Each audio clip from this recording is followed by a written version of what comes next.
দিনের আলোতে লোকালয়ে চলে এলো প্রায় 20টি হাতির একটি দল। এদিন দুপুরে আলিপুরদুয়ার 2 নম্বর ব্লকের শিমলাবাড়ি এলাকায় চলে আসে হাতির দল। বক্সা ব্যাঘ্র প্রকল্পের জঙ্গল থেকে হাতির দল লোকালয়ে প্রবেশ করে বর্তমানে হাতির দল শিমলাবাড়ি এলাকায় একটি সেগুন বাগানে আশ্রয় নিয়েছে।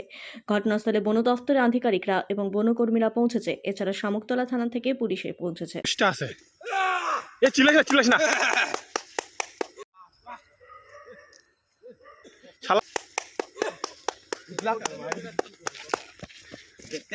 हेलो